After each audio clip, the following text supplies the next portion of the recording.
This episode is brought to you by Indeed. Stop waiting around for the perfect candidate.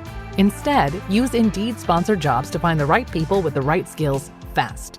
It's a simple way to make sure your listing is the first candidates see.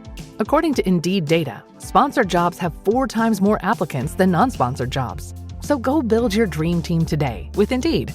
Get a $75 sponsored job credit at Indeed.com/podcast. Terms and conditions apply. Hey there, Stackers. It's Monday, and you know what that means. Time OG for another Navy Federal shout out to our troops. This might be my favorite part of the week, saluting our troops. Especially on the heels of another weekend of me seeing Top Gun. For the 14th time now? I might have seen it 3 times. Wow. That's quite an endorsement. Well, we obviously endorse the men and women who are serving our country. The real Top Guns. Yeah, absolutely. On behalf of the men and women at Navy Federal Credit Union and the Men and Women Making Podcast here in the basement, a shout out to those of you serving our country. Let's go stack some Benjamins together. But out of that, a new holiday was born. A Festivus for the rest of us. Live from Joe's mom's basement, it's the Stacking Benjamin Show.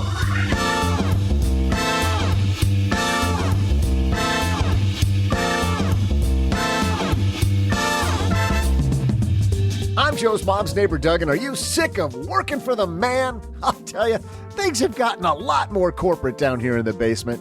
I mean, our naps have been cut down to 45 minutes, and they've totally eliminated juice boxes. I am so ready to cash out. To show you how, we welcome the authors of Cashing Out and the Rich and Regular blog, Julien and Kiersten Saunders. For our TikTok Minute, we'll show you the magic of compounding interest, and in our headlines, we'll ask the question, how resilient have you been during inflation? I feel about as resilient as Joe's mom's underwear elastic, which is to say, not very. Oh, relax, Joe. It was hanging on the line. I just saw it out there. Plus, we'll throw out the Haven Lifeline to AJ, who has a question about timing the real estate market. And then we'll have our regular trivia segment. And now, 2 guys who want to help you get rich and are anything but regular, Joe and OG. Hey there, Stackers, and a happy Monday to you. I am Joe Salciha, Average Joe Money on Twitter, ready to help you get ready for another week. You found your money peeps, so sit back, relax, and get ready to enjoy an hour of fun with a guy sitting across the table from me and the dude sitting at the end of the table with me and I, Mr. OG and Mom's Neighbor Doug. How are you guys? What's happening? Hi. It's an audio podcast, Doug. Doug waves on the audio podcast. Hi, Joe. He caught a fish this big. He's this tall. Yeah. We got a great show, though. This show is tall today because Julien and Kiersten Saunders, as Doug so eloquently said just a minute ago, joining us. And if you've never heard the team that is Rich and Regular, I can't wait for you to do this. They've got an awesome video series where they go to different cities and they sit around with food. Food, a little money talk, could be a great time. Before that, we've got Charlie Wise from Transunion. But first, well, there's nothing that relieves stress more when you have had a long day, you are completely fried, and you're thinking to yourself, maybe I'll just go out to dinner. But then you think about all those calories, all that money out of your wallet, and then you realize that you can eat healthy because you found Factor. Factor is ready in 2 minutes. Factor shops, preps, cooks, and delivers straight to your door, so you have more time for everything you love this spring, and you don't have to worry about eating healthy and going outside your budget because you've got the food sitting there in the fridge that you had pre-planned. What is Factor? Well, Factor has meals built around your goals, whether that's weight loss, overall nutrition, more protein, or GLP-1 support for strength and workout recovery. Check out Factor's Muscle Pro collection. Every meal's crafted with functional ingredients, lean proteins, colorful veggies, whole foods, and healthy fats. Factor bans 175 plus ingredients. No artificial colors or sweeteners, no high fructose corn syrup, no refined seed oils, just nutrient-dense foods. It's fresh, never frozen, over 100 rotating weekly meals, including globally inspired flavors like Mediterranean and Asian. So there's always something new to look forward to. I use Factor. I think you're going to love it too. Head to factormeals.com/SB50off, stackers, and use code SB50off, and you're going to get 50% off and free daily greens per box with new subscriptions only while supplies last until 9/27/2026. Well, running a small business, as you may know, like I do, it is super fun, but it can also be very tough. And when it's time to get a loan, it can feel impossible to find the lender that you actually trust. Big banks say no. The internet, well, that's full of sketchy offers with sky-high rates and fine print you can barely read. Whether you need help covering payroll, managing cash flow, or investing in growth, you deserve better. And that's why I recommend the small business marketplace Fundera, which is powered by NerdWallet. It's a free, easy-to-use platform. It lets you compare real financing offers from trusted lenders, and it's all in one place. And what I like is that you don't need perfect credit to get started. There's no spam. There's no bait and switch. Just personalized options that fit your business needs. Nothing I like better than a place that treats me the way that they would want to be treated. Using Fundera is a super way to quickly compare options and make your best funding move the way any great business owner would. Here's the best part, though. For a limited time, when you visit nerdwallet.com/SB and fill out the no obligation form, you're going to get VIP treatment and talk with a real person who knows all the ins and outs of small business lending. And you can tell them specifically what you're looking for. They can tell you specifically which options you should probably consider most. Don't risk your business on unreliable lenders. Go to nerdwallet.com/SB to learn more and find the funding you deserve. Fundera Inc., NMLS ID number 1240038. All right, a lot to do, so let's jump right in. Hello, darlings. And now it's time for your favorite part of the show, our Stacking Benjamin's headlines. And in our headline today, Transunion is out with their new study on identifying consumers' resiliency during inflationary times. How resilient have you been? How resilient have your neighbors been? And how resilient have other people been in and outside of your community? Well, guess what? We got the man himself, SVP at Transunion, with us, Charlie Wise, here to discuss the study. How are you, Charlie? I'm doing great, Joe. How are things with you? They're trugging along. If I keep my voice, all right, life will be pretty good. But let's dive into this. Why did you guys actually look at inflation at this time? I mean, I can imagine a little bit of why, but tell me about what went into this study. Yeah, it's no surprise that it is the number one topic that our customers are talking about, lenders, banks, even the consumers that we talk to. Transunion recently did a survey of consumers where we asked them their top concerns across a range of things. 63% of consumers say that inflation is their number one or number two worry right now. That's enormous. So we really wanted to understand this phenomena because there's this concern or this belief or expectation that as prices rise, as consumers have to spend more and more of their paychecks on everyday living expenses, that they can get squeezed. And some of them may have to make some hard choices about the bills they pay and the bills they're not able to pay, and what that means for things like credit cards and auto loans and personal loans. And so Transunion, from a credit perspective, wanted to understand, is everyone in trouble? Is a fraction of the population in trouble? How can lenders and others better understand who seems to be more able to absorb the impact of inflation and who is really going to have more difficulty in meeting their obligations? It doesn't surprise me that it's right at the top, right, Charlie? I mean, it's every time I go to the gas pump, I'm reminded, holy moly, things are tight right now. But have you guys studied this before in the past? Did you have any sense of, like, it used to be number 8 or number 6 and it's risen to number 1? Honestly, nobody was talking about inflation a year ago. Right. It was this little, maybe you saw little puffy clouds on the horizon and that was about it. And nobody realized that we were going to be in a hurricane a year later. But that's kind of where we are, which is, I think you gave one of the prime examples that consumers are facing right now, that a household that was spending perhaps $75 a week to fill up their cars a year ago, now maybe is spending $150 a week. And that translates $300 a month. There's a lot of consumers that are really struggling with coming up with an additional $300 a month, not to mention what it costs you for groceries or for rising rent or for, your energy bills or everything else that's all been impacted. We didn't look at inflation 4 or 5 years ago because we're doing just a fine job of chugging along at 2 to 3% inflation target rate. So it's only when this starts to become a topic that we start to say, wow, is this something that we need to worry about? Because we haven't seen inflation at these levels since 1981. Yeah. I sure wasn't looking at a whole lot of research studies back in 1981. Right. No, unless it was about my favorite rock band at that time. maybe that was it. My favorite middle school crush or something. I don't know. But let's dive into some of this because it seems clear from some of the data that I have that you guys provided us with that some borrowers are really being hit harder than others already in the early days here of inflation.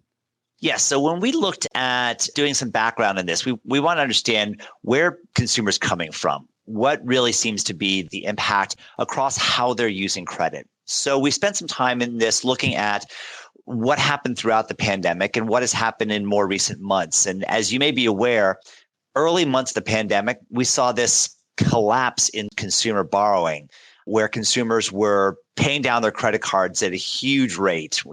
They dropped by roughly a third in aggregate balances through 2020 as consumers were getting enhanced unemployment benefits. They were getting $1.5 trillion in direct payments from the government, and they weren't spending. They were at home, not able to go to restaurants, not able to travel, not able to spend money on the things they were spending it on before. So they had all this excess liquidity and nothing to spend it on. So what did they do? They put it in savings accounts, or in many cases, they paid down their credit cards and they didn't borrow more. So we saw a collapse in credit card balances, collapse in unsecured personal loans, which was a big source of borrowing for many consumers. And so that really drove average balances to decline all the way through second quarter of 2021. It was kind of like, Charlie, what mom always says, which is, when life gives you lemons, making lemonade. Like, what a horrible time, but people were putting their money to good use.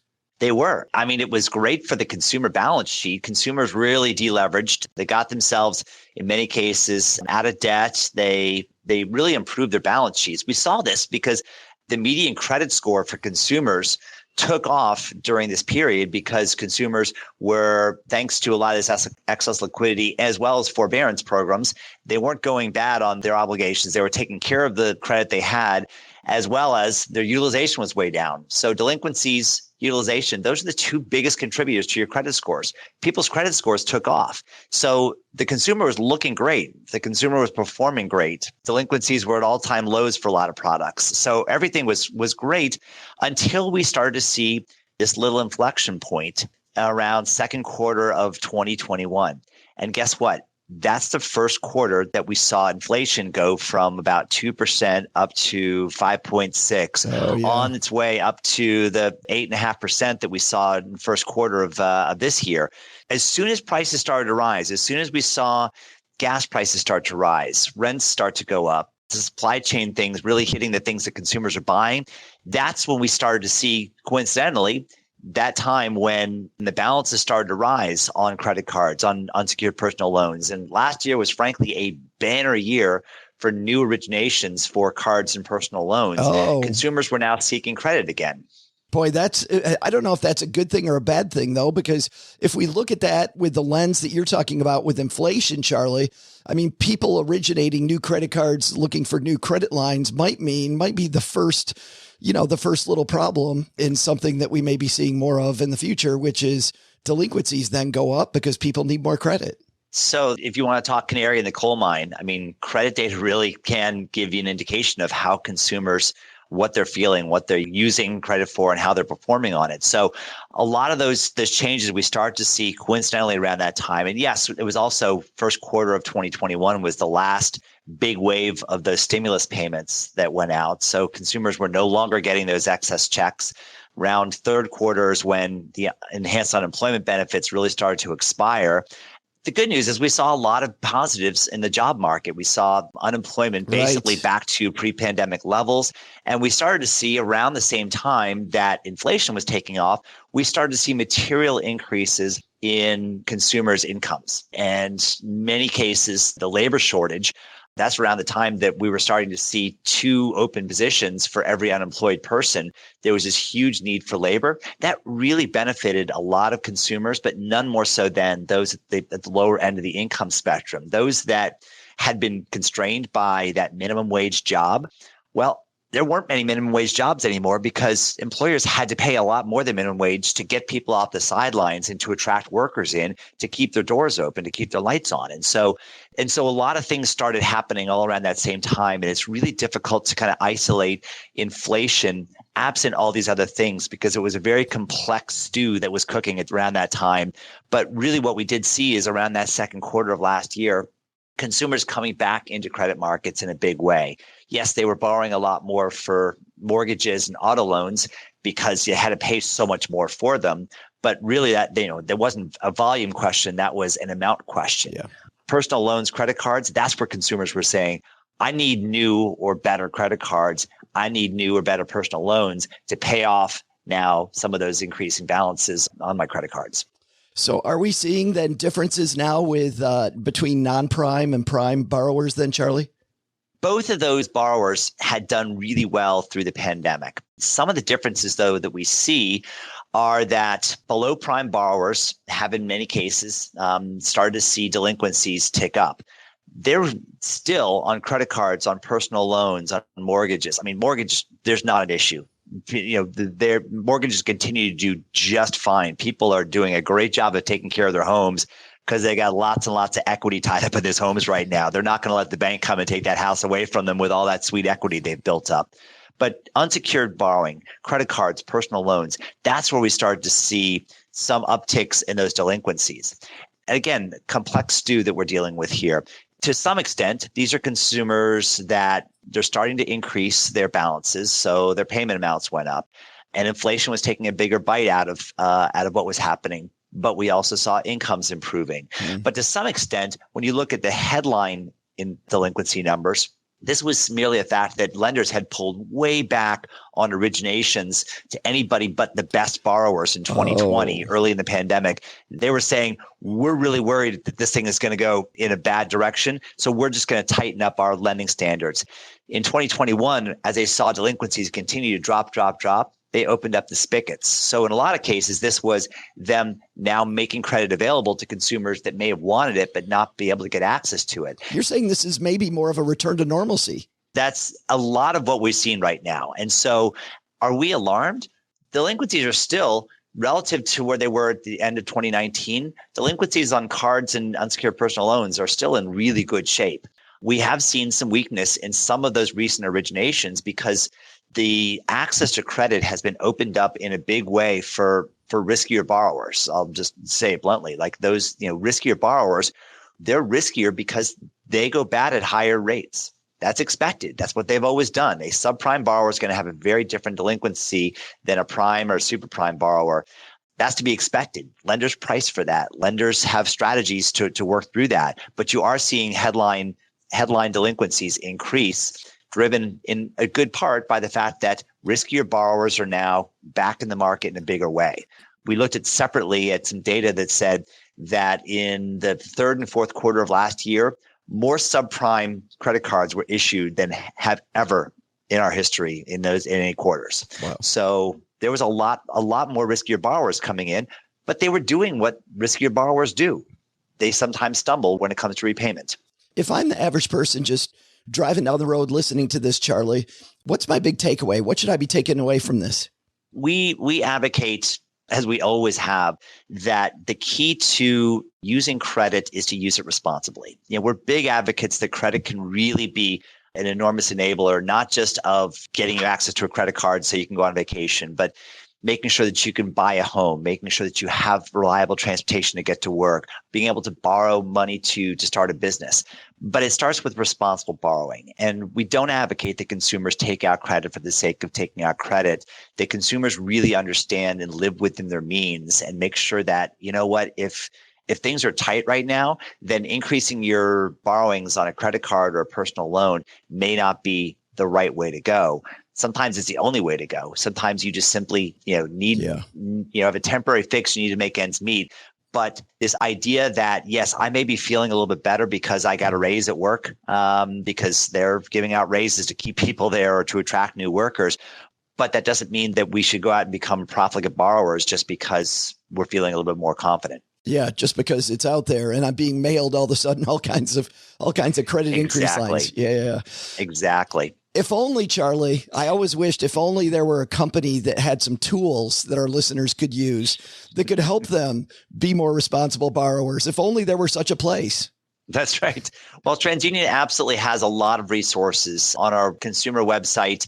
We've got a lot of information on just education around credit scores, the fundamentals of building a good credit score, of maintaining a good credit score, what responsible borrowing looks like. In many cases, consumers just don't even have an understanding. They think that this credit score is this arbitrary thing that's assigned to you like a social security number, and I have no control over it. You absolutely do.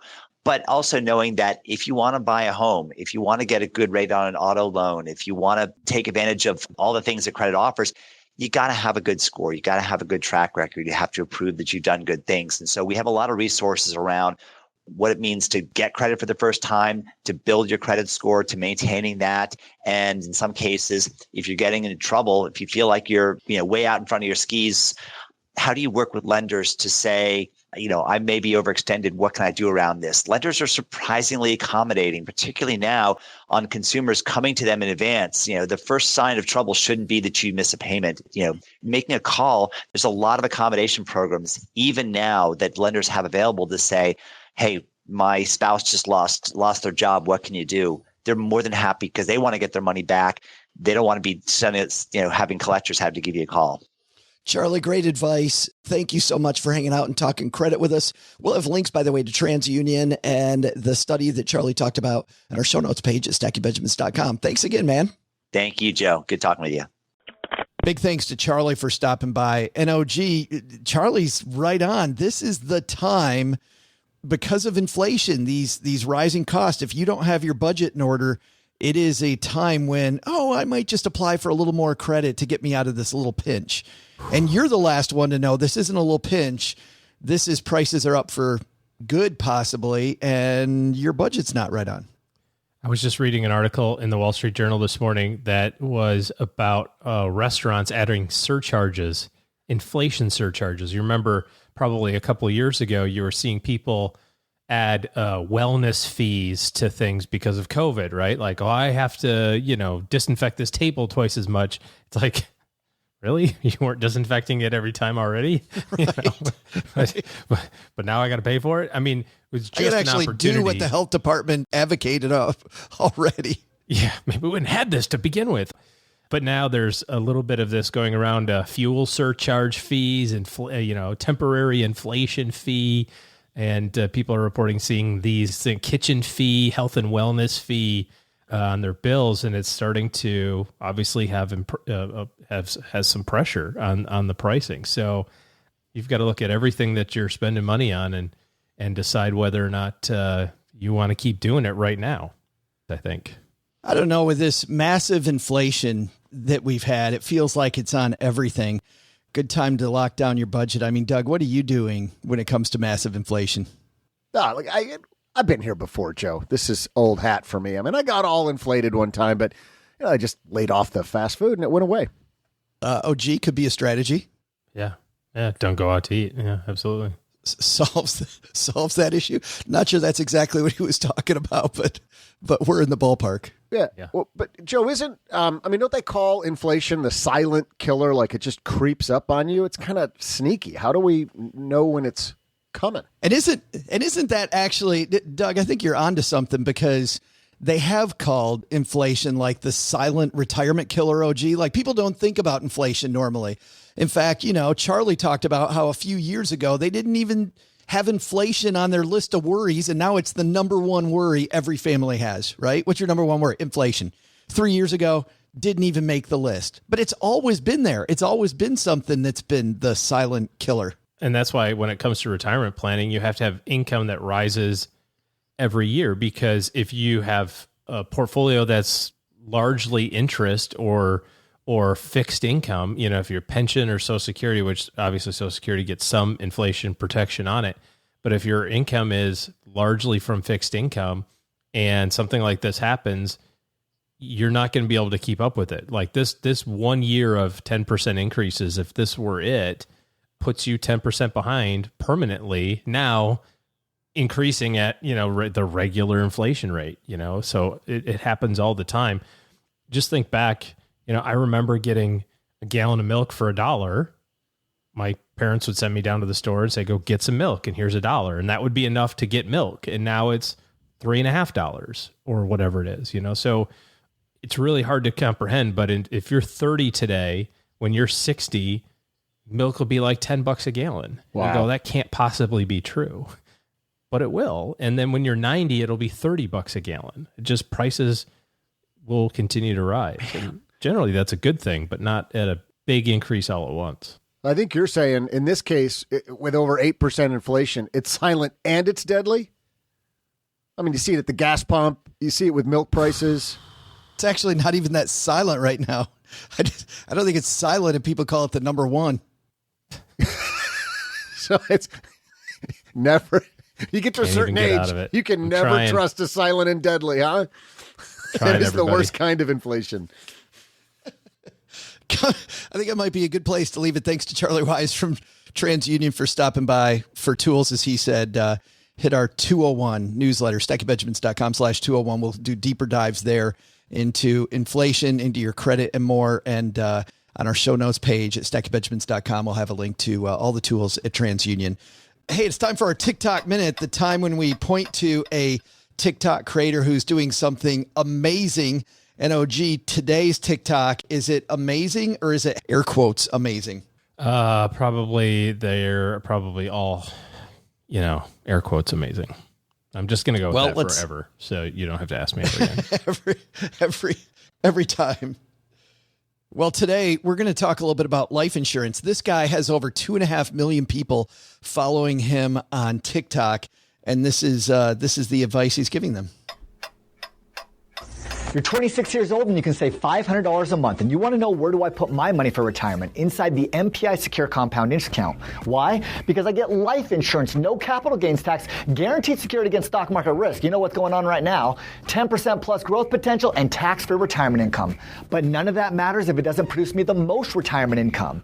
So let's play this out. $500 a month and you retire at 60. Inside the MPI Secure Compound Interest Account, you're projected to have a tax-free spendable retirement income of $134,000 per year every single year for the rest of your life. Inside the 401k Roth IRA, according to the 4% rule, a measly $50,000. Play that over 30 years of retirement. Inside MPI, you're projected to have $4 million of total spendable income. Inside the 401k Roth IRA, a low $1.5 million. That's a $2.5 million potential mistake by getting a Roth IRA. Not on my watch. If you want more information, send me a direct message. Wow. Unbelievable. This guy, he's like the epitome of a used car salesman. 2.5 million people follow that dude. And when my mentor early in my career said, beware charts and graphs, a lot of charting and graphing going on there, guys, that's just ugly. I want to start off with the fear factor when he goes, hey, you also have downside protection about the stock market. A lot of downside going on right now. Like, just gives you the little bit of, hey, look it, we're going to protect against this thing that you're afraid of right now. What a slime bag.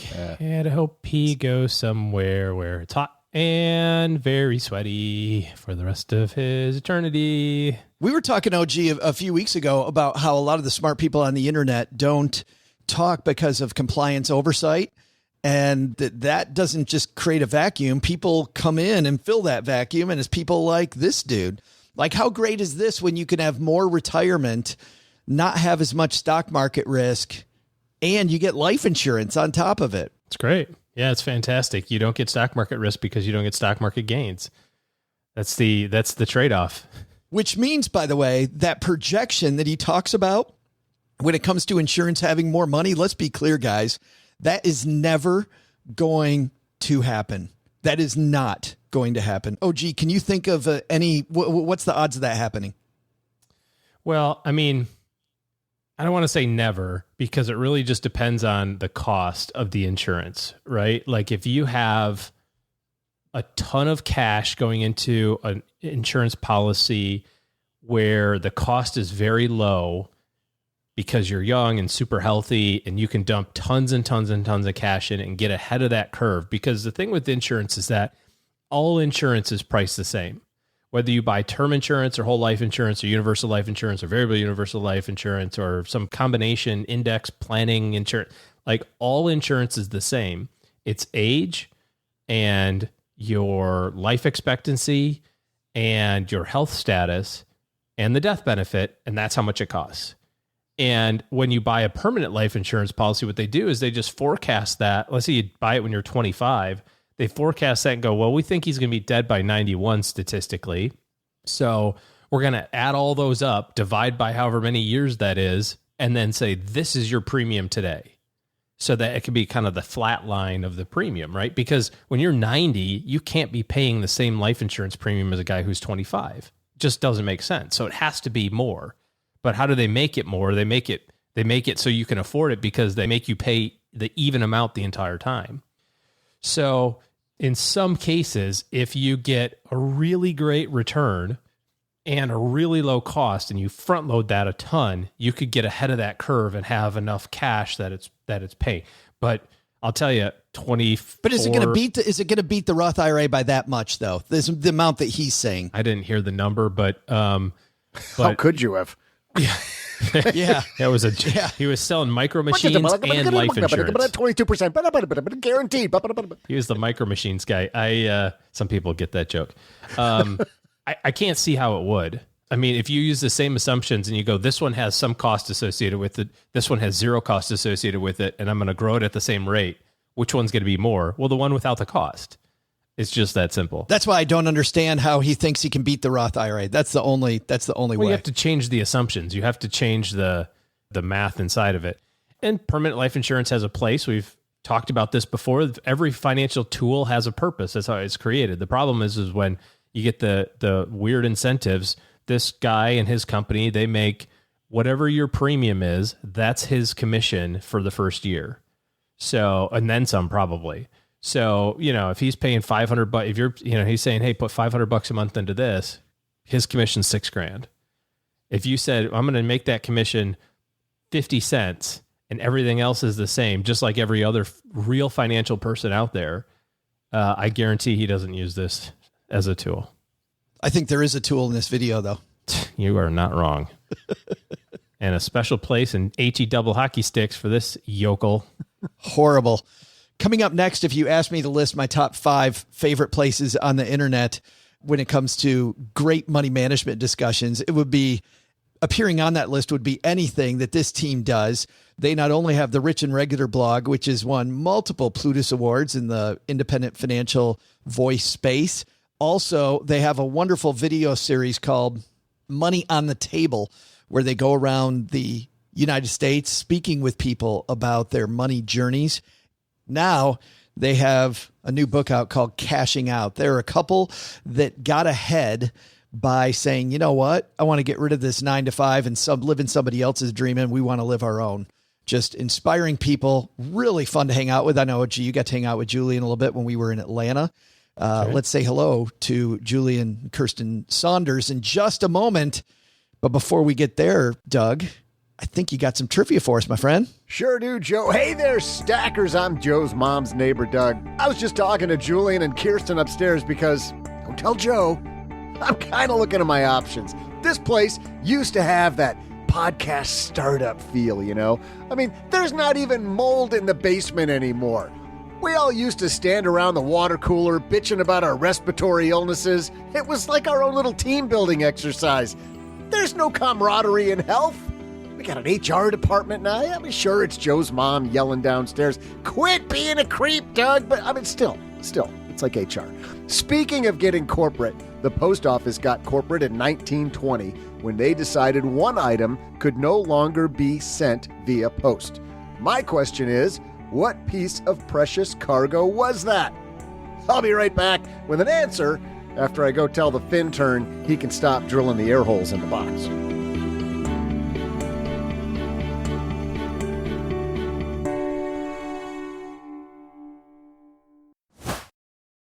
In business, there is no room for guesswork. Every shipment matters. Every deadline counts. And when you're trying to keep operations running smoothly, the last thing you need is uncertainty. That's why reliability is at the core of USPS Ground Advantage. From the moment your package is first scanned in, it moves through a secure nationwide network, aiding in a timely and accurate delivery. You get near real-time tracking so you can keep up with your shipments. And with affordable upfront pricing, there are no hidden fees or surprise surcharges to throw off your cost sheets. It all adds up to predictable deliveries you can depend on, because knowing your logistics are handled lets you focus on everything else, your customers, your team, and the future you're building. Visit USPS.com/Ground Advantage to start shipping with confidence. USPS Ground Advantage. We mean business. OG home buying can be so much fun. I say just only slightly tongue-in-cheek. It depends on what you're doing. I mean, the actual process of buying a house, kind of PIA. Right. The actual buying a house, that's fun. Thrilling. Super fun. Yes. Moving into your new dream home, that's fantastic. So if we can smooth it out, that's what we want to do, isn't it? That's right. Navy Federal Credit Union's here to help military members and their families tackle home ownership. They offer mortgage options with zero down payment, so you don't need to wait years to save. They offer mortgage options that don't require private mortgage insurance, PMI, so you'll save money each month. The members save $2,500 on average when they choose Navy Federal for their mortgage. With resources like Realty Plus, you can get an experienced real estate agent. They're a top VA home lender. Learn more at NavyFederal.org. Insured by NCUA, Equal Housing Lender.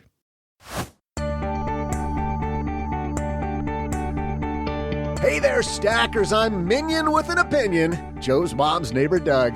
According to History.com, post offices began accepting parcels over 4 pounds on January 1st, 1913. And in the same way, you'd know there was a sign that says, "Don't lick the turtles," only because Joe went to visit an aquarium.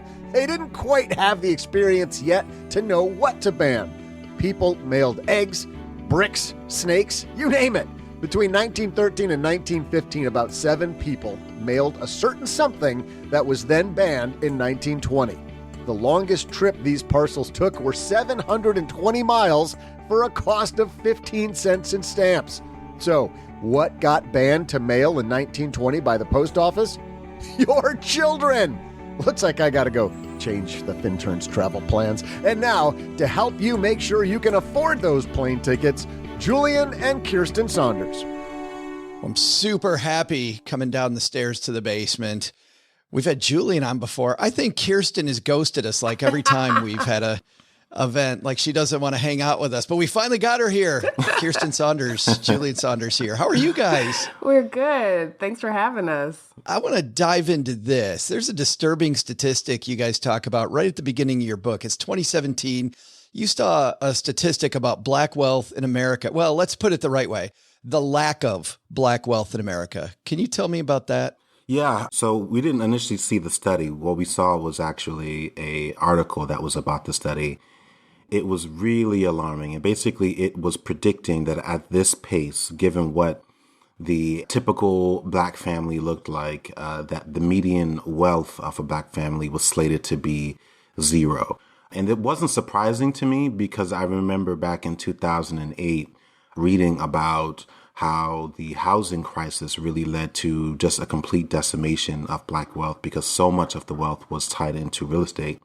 And so then to see just a few years later, as they were kind of accounting for the damage that the Great Recession did and so many of these other factors, like it was really heartbreaking. Now for us, we live in the city of Atlanta, which is a bit of a cluster of Black wealth. And so we live in a bit of a bubble, but we've had the privilege, both of us, of traveling quite a bit on business to pretty much all corners of the country and in some cases the world. And so we've been able to see up close just the disparities, not just in Atlanta, but everywhere else. And so it was a bit confirming and heartbreaking, but rather than cry about it, we figured, how do we kind of take our talents, some of the things that we're good at and passionate about, and use that to contribute to turning this ship around? I mean, you say Black wealth being zero, let's be clear. You mean it's finally going to get up to zero, right?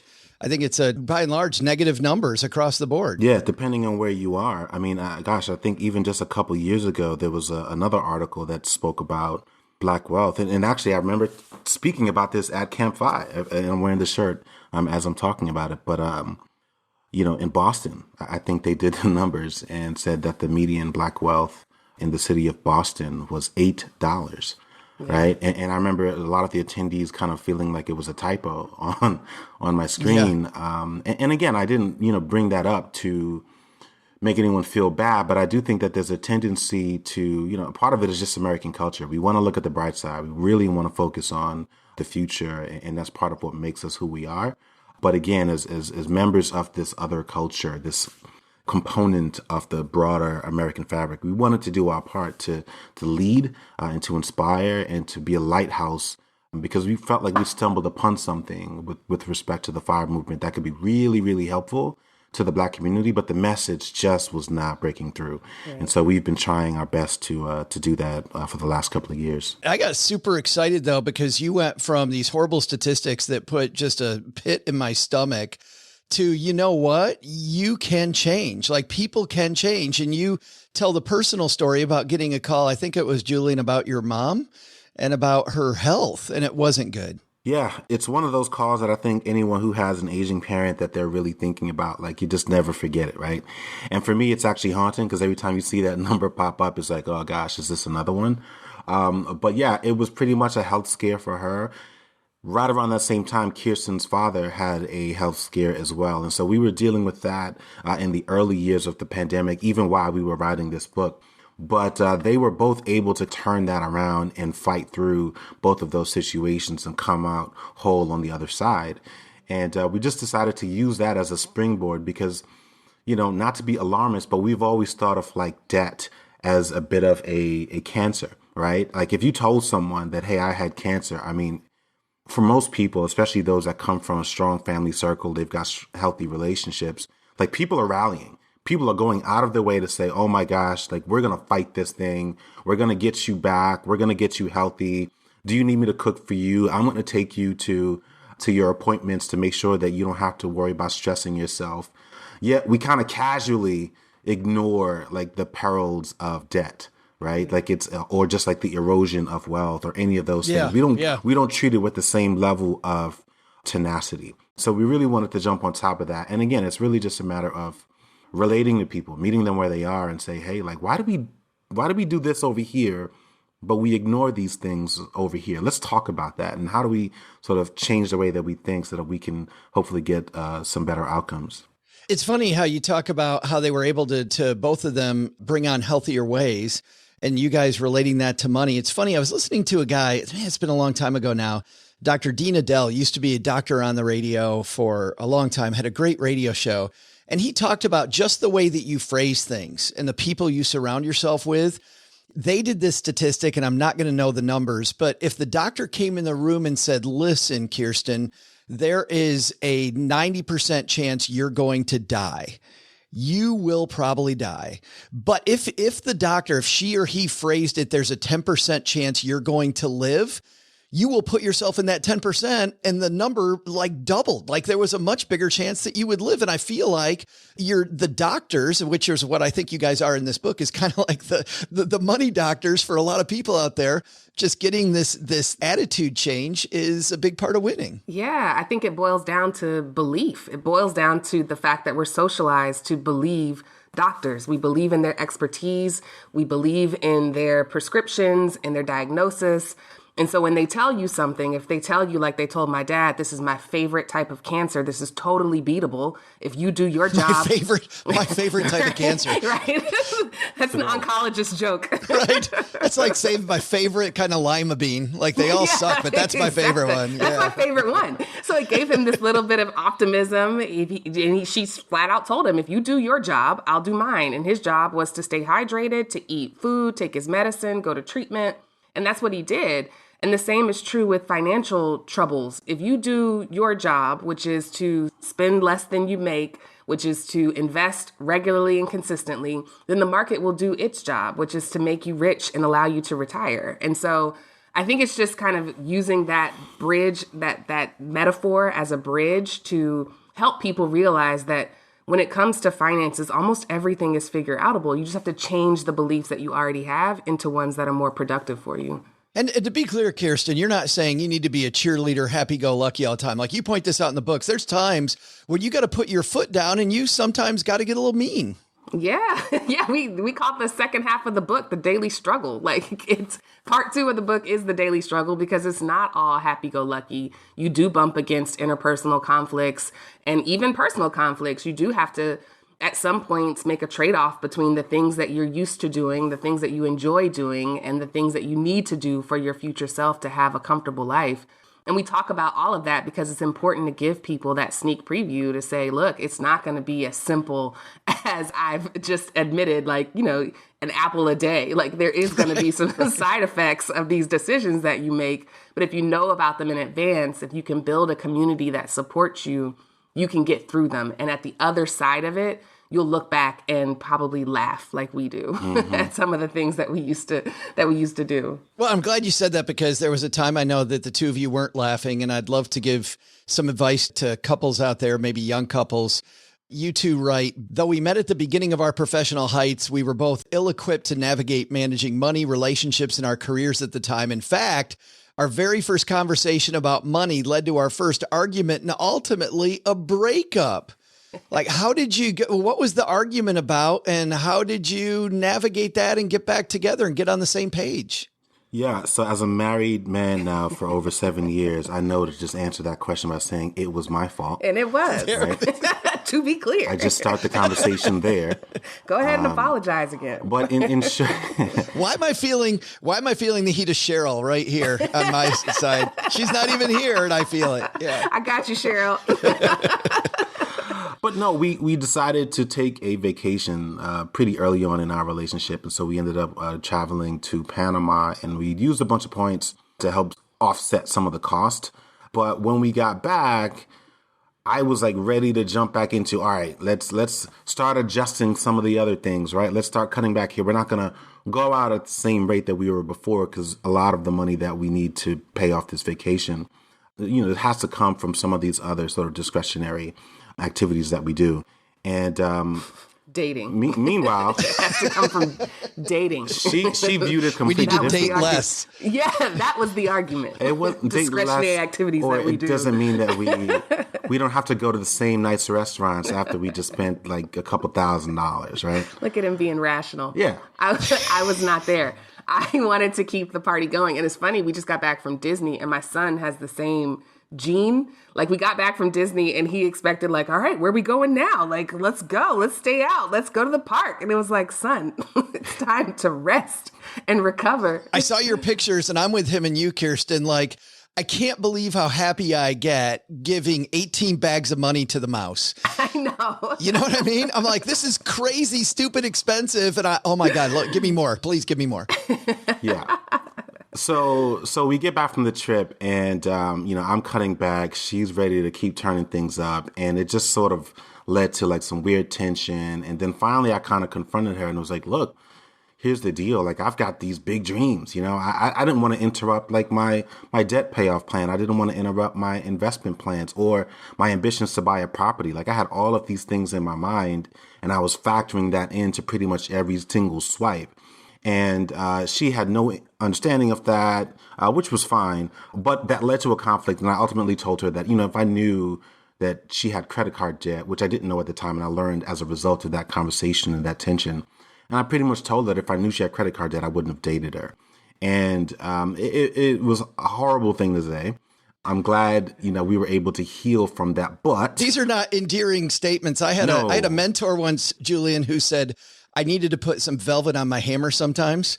And maybe you needed a little velvet on your hammer as well. I'm definitely going to steal that. I'm definitely stealing that. So kudos to that guy. But, the positive side is that it forced us to have a conversation about money early on in our relationship. It also forced us to look backwards to think how did we get to where we were as individuals? How did I come to have such strong beliefs about debt to the point where I would place this strong judgment and discard something that I knew was great, all because she had credit card debt without even understanding what the underlying situation was. And similarly, she had to do some of her work to figure out, well, how did I get into this hole to begin with? What am I doing wrong? And what does this mean about, some of my habits or the type of life that I want to live in the future? And so we combined forces and stories, did the work individually, came back together and learned a lot about each other in the process. But I love this idea, Kiersten, just like your doctors, of kind of these blunt but respectful conversations with each other. Yeah, that we need to bring that back. When we started Rich and Regular, our goal was to inspire better conversations about money, which are two-way conversations. It's not you just being told what to do and then expecting it to magically work. It's a relationship between you and the person that you may get financial advice from, or even just your circumstances as you're tackling these financial goals. But the ability to be blunt and candid and honest and say, you know what, I don't think this is going to end well for you unless you change something is more what we need than, talking around a subject and just focusing on education, defining a 401k 100 times instead of saying look, if you don't do this, there's no mortgage you can take out in retirement to help you spend the rest of your life, comfortably. You can bet on Social Security, or you can make sure that you have a plan to live off of when you're not able to work. I want to stick with you for a second, Kiersten, because you write, well, and even before I get to that, you two found the FIRE movement. You're very well known in this financial independence, retire early space. But I really don't think you found it as much as, I don't know, as I was reading your book, I never knew how much it felt like you were chased there. And let me explain what I mean by that. You wrote, but after witnessing countless talented Black colleagues routinely passed up for promotions, we've begun to believe meritocracy was as mythical as Santa Claus. I love that. I don't love it. I hate it. But you know what I mean? The writing is very good. What it's expressing is horrible. We were perpetually overappreciated and underpaid.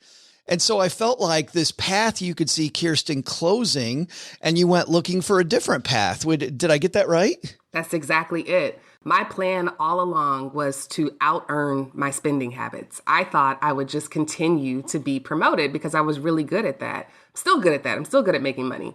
But Julien was the first person who said, okay, let's look at the org charts. Let's look not just at our company, but look at all the companies that you think you could work for and see how far you can go with a face like yours, with brown skin, as a woman, as, looking at all of my identities. And it was a wake-up call that I needed. It was that blunt doctor talk that I needed to say, actually, you can respectfully aim to be a senior manager, maybe a director. Maybe if you're really, really good, a VP. But let's look at what they've given up along the way. Let's look at their lifestyle. Is that the lifestyle you want? You want to be on the road 85% of the time? You don't want to have time to enjoy your family and sleep in? It was the wake-up call that I needed, and it made me realize that the problem that I was trying to solve individually was actually structural and systemic. And if that's the case, then you can still aim for that, but you absolutely need to have a safety net. And that's what FIRE gave me. It gave me the plan or the guide to build a safety net so that if my other plan didn't work out, I wouldn't be completely devastated. Well, and to your point, Kiersten, as we're recording this, I woke up this morning to lots of accolades because Melody Hobson from Ariel Investments, who is very much a leading figure in the investment space and a woman of color, everybody's applauding that she's part of a new ownership group for the Denver Broncos. On one hand, hooray, that's great. On the other hand, I go, it's 2022. Like, why are we high-fiving ourselves because we have one black woman as an owner of an NFL football team? Yeah, and that gets to the heart of what we mean by overappreciated. You get a lot of accolades for being the first, but nobody acknowledges that you're also the only in 2022. Like, how are you the only? And it's interesting that you bring her up, because when we were thinking about blurbs for the book, like endorsements, what Black business figurehead could we use to say, like, this is the book? And it was like we came up with like 3 or 4 of them, and they're massively busy because there are only 3 or 4 of them. It was Melody Hobson, it was Damon John. Like, we couldn't think of anybody that wasn't on freaking Shark Tank or married to or leading a large, investment company. It was just, there's a whole lot of talent in the middle that just does not get the praise or the chances or the opportunity or even just the understanding to be an expert. Well, and you guys talk about that in the book, and I'm wondering who wrote this line about, for Black people, you write, you're fed images that don't really resonate. It's athletes and celebrities, and just they're so removed from the average person with a $8 net worth that it's hard to fathom how I get from here to there. Yeah, I don't remember which one of us wrote that either. It sounds like something that I would say, but that's also at the heart of why we decided to, name our blog and our brand Rich and Regular, because there was this natural intertwining between the two. Like, you could only be rich. Like, when we would talk to people, it was as if they only felt like to be rich, you had to be famous. Like, there was no in between. There was no Black version of the millionaire next door. They didn't know what that life looked like. And what we've learned, because we're people who have a pretty wide, diverse set of friend groups and social groups, that especially like in white America, like that persona exists. It's thriving. We know exactly who that is. You mean like my uncle or my aunt? That persona doesn't exist in the Black community. There is no Rich and Regular. There is no, well, yeah, this is my uncle. They're doing really, really well. What they do, like, I don't know what they did, right? It's like, if they're doing well, it's like, oh, yeah, well, he's a head of this company, or he's the person that played for this sports team, or he's a major, entertainer or something like that. It's like the Chris Rock joke about his neighborhood where he's like, do you know it? Yes, she's going to mess it up. I am going to mess it up. Chris Rock has this awesome joke where he's talking about like himself being like one of this massively popular comedian. And this is at the height of his career. And he says, yeah, meanwhile, my neighbor is a dentist. You know what I mean? He's a dentist. He was like, I've worked like my ass off to get to where I am. Tons of movies and all these things. My neighbor's a dentist, right? Like, we don't have very many examples of that. I mean, we've come to learn like that is so, so important. And so that, in tandem with the idea of Rich and Regular and the message behind the book, we're really just trying to show that there is an alternative, anti-excellence, anti-extraordinary path to living an amazing life that is actually attainable for everyday Americans. So you go out, you're then, because of that lack of a path forward, you discover the fire community are really kind of are, like I said, I think kind of forced that way if you're going to find a different path. But the fire movement, we talk about things not looking like you. The fire movement, you write, didn't look like you.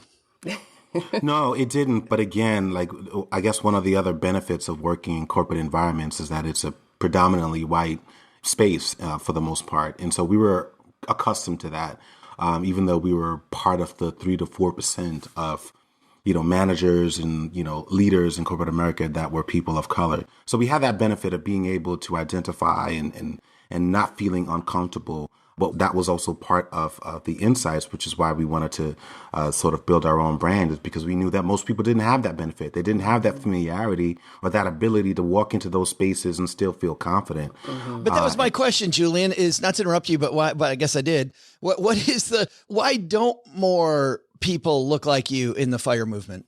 I think there are a number of reasons for it, but one of the bigger reasons that we felt that we could actually solve for was because it just doesn't look like a comfortable space. You got to think about it like a pool.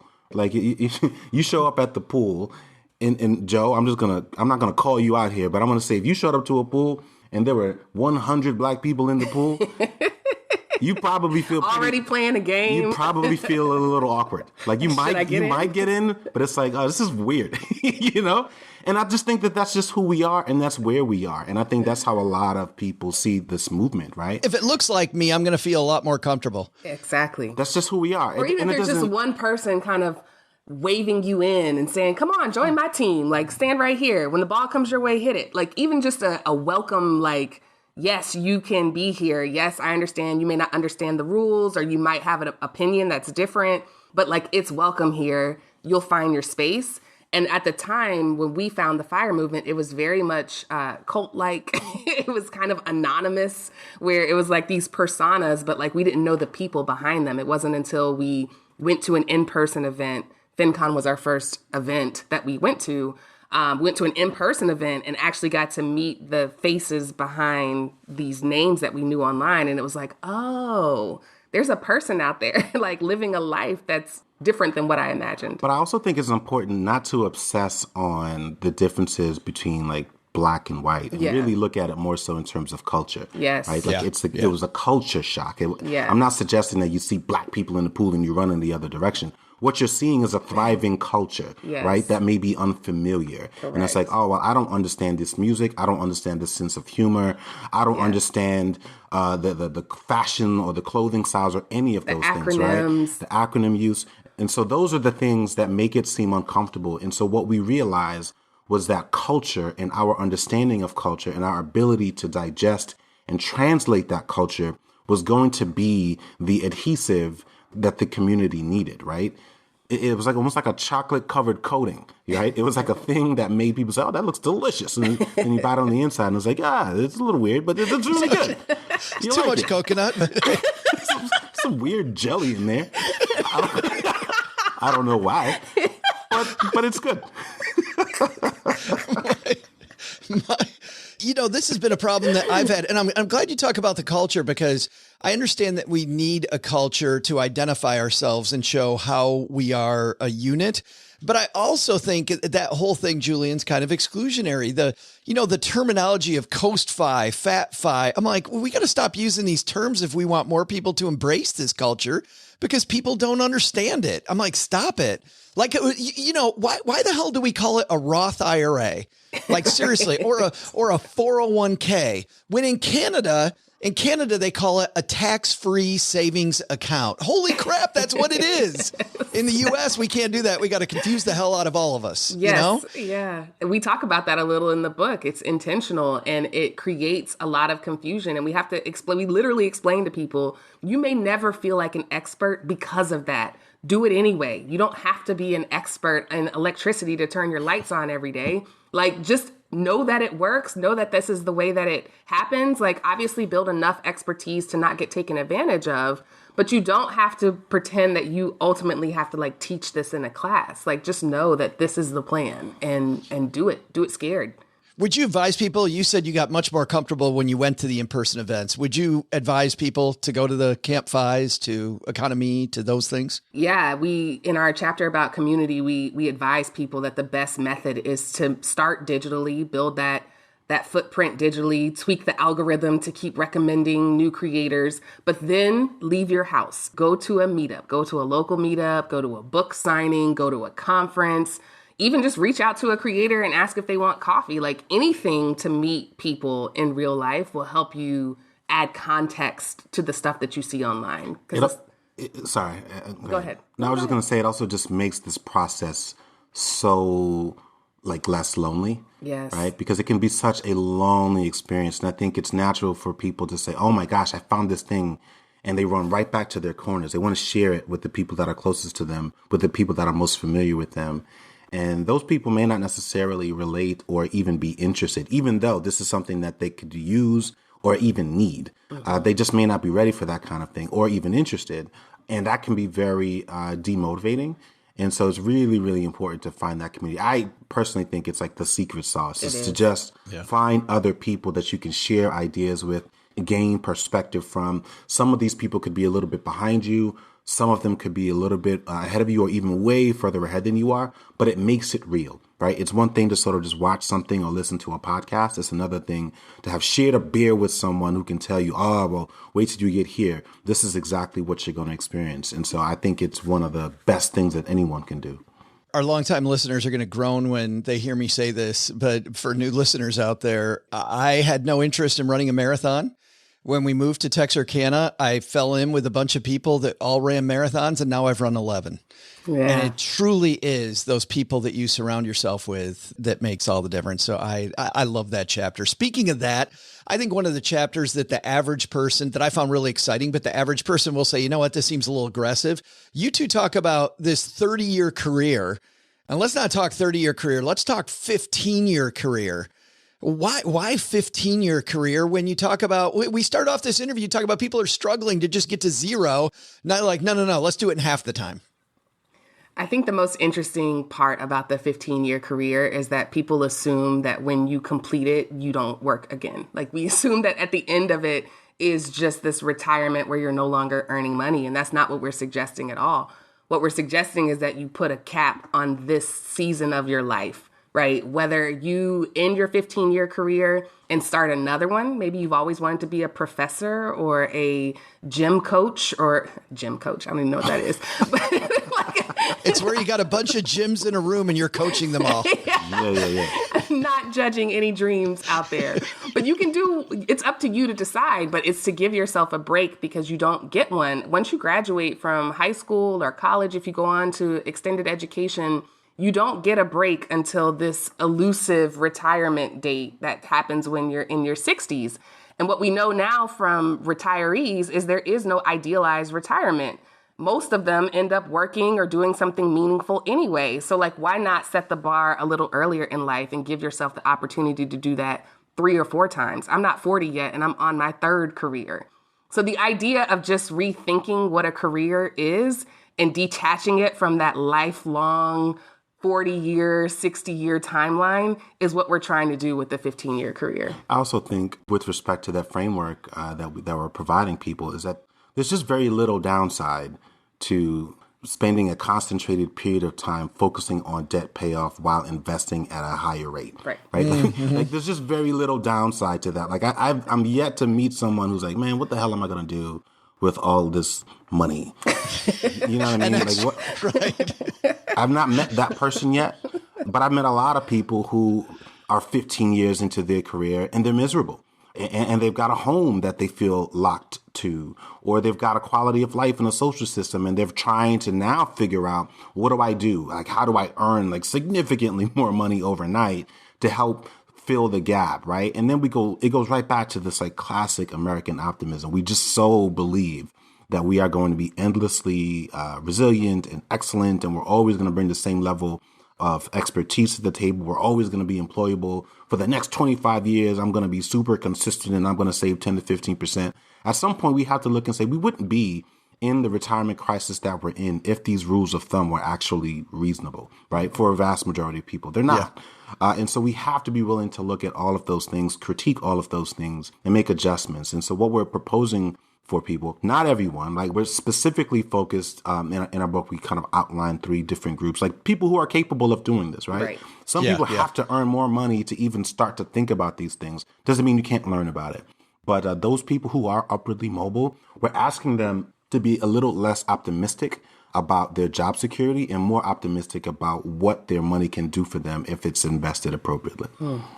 I love that message. There is so many, I love the overall theme of the system is broken. There's a lot that's broken, but you can get through this and you will get through this. It is so powerful. The book is called Cashing Out, Win the Wealth Game by Walking Away. Julien, great seeing you again. Kiersten, it's about damn time we got you down here in the basement.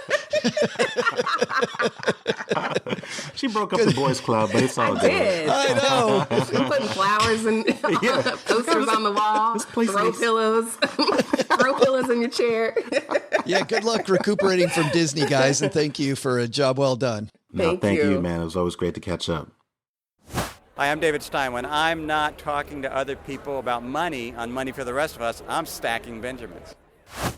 Big thanks to Julien and Kiersten for stopping by. Just such an inspirational couple, and glad they could stop by and chat about building wealth. Hey, let's throw out the Haven Lifeline, OG, and tackle some of life's most important questions. Our friends at Haven Life Insurance Agency, they put what you value first, Doug.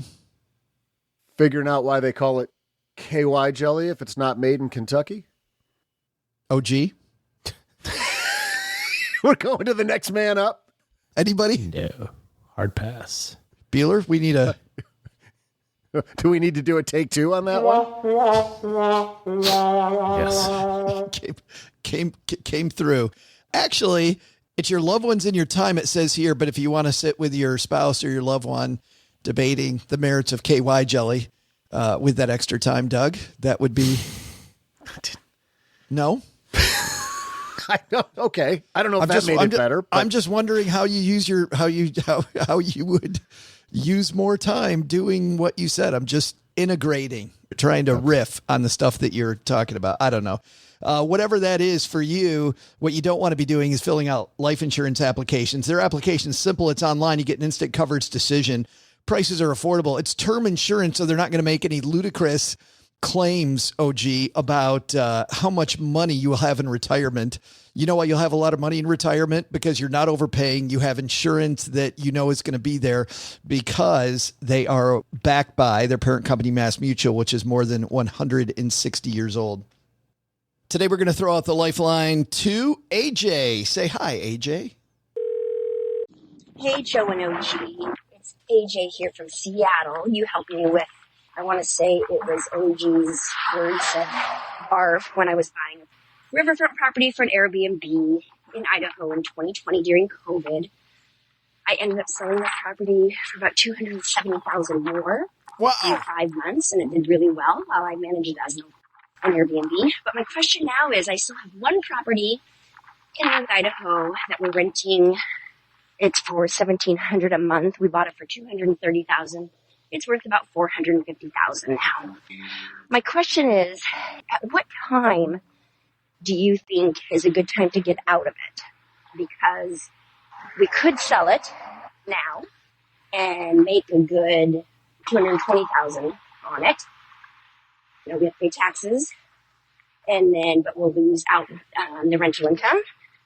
But we could invest that money someplace else. I was wondering what your thoughts would be on this. AJ, thanks so much for the question. AJ, clearly walking outdoors while she's asking that. And by the way, good to hear your voice. I remember us meeting AJ OG when we were in Seattle for a meetup pre-COVID, somewhere in the pre-COVID years, BC, before COVID. Way back when? Yes. We were young, naive, and there were no pandemics. But let's dive into her question. She's got this large capital gain on the second rental property. What's the timing? How does she think about the timing on when to get out of it? Well, just like any capital asset, the longer that you hold it, the more likely it is to increase, right, over time. So any time that you're going to sell it is the time that you would need the money for something else. So if you feel like you should be diversified, having one property in one state in one area may seem a little under diversified to you. And you say, well, I want to, diversify this. If you have a capital expense that you're trying to pay for, college or pay your house off or some other type of expense that needs capital, that would be a time to sell it. Otherwise, if there's not a good reason, I don't know why you would just sell it just to sell it. Because anything else is just, you're just trying to do some market timing, right? You're just saying, well, I think this is a high price today and I should sell it. Well, it'll be higher probably in 20 years. So why not? Yeah, the only other reason I can think of to sell it is if there's something going on in that local community. Maybe an ordinance just got passed, which isn't as friendly to people in the area or whatever it might be. There might be some of those, but barring a problem with the property, I'm with you, OG. Why would you sell it until you need the money? Yeah. Or the diversification purpose. Clearly that is the Achilles heel of owning a single property. Great question, AJ. Thank you so much. Glad you wrote in. Good to hear your voice again. Hope you and your family are doing well. That's going to do it for today. Hey, we've got just a couple more things before we say goodbye this week. I go back on the road next week to finish off this tour, and man, it's going to be fun. I will be in Longmont, Colorado at Mr. Money Mustache headquarters. Carl Jensen, Mr. 1500, is going to interview me while I'm there. That's going to be fun. That's next Tuesday. Wednesday we'll be in Denver at a fantastic indie bookstore in town. Thursday in Salt Lake. Friday we'll be in Phoenix. And Sunday, finishing things off at Barnes & Noble in Summerlin, which is a suburb, of course, of Las Vegas. So come see me, stackingbenjamins.com/stacked. If you're not here to hang out with other nerds, you're here because you need to get your money in a spot where it matches your dreams. Head to stackingbenjamins.com/OG. That's the link to OG's team schedule, and we'll get you on their calendar, which is the first step in talking with them about how they can interface with you and your team to dream bigger about your goals. All right, that's going to do it for today. Doug, you got it from here, man. What should we have learned today? So what should we have learned today? First, take some advice from Kiersten and Julien. You can do big things with your time, life, and money if you form a plan instead of just taking what comes your way. Second, life insurance? Yeah, it's good for life insurance, not so much for investing. But the big lesson? Don't mail your children, people. That we even have to ban the practice kind of says a lot about you. Just do what I do. Drop them off in the woods about 4 days walk from home so I can take a little weekend getaway peacefully. We didn't have the fancy mailman to carry us when I was young. We walked. Probably not a good idea, Doug. Well, I get peace and quiet. They get exercise.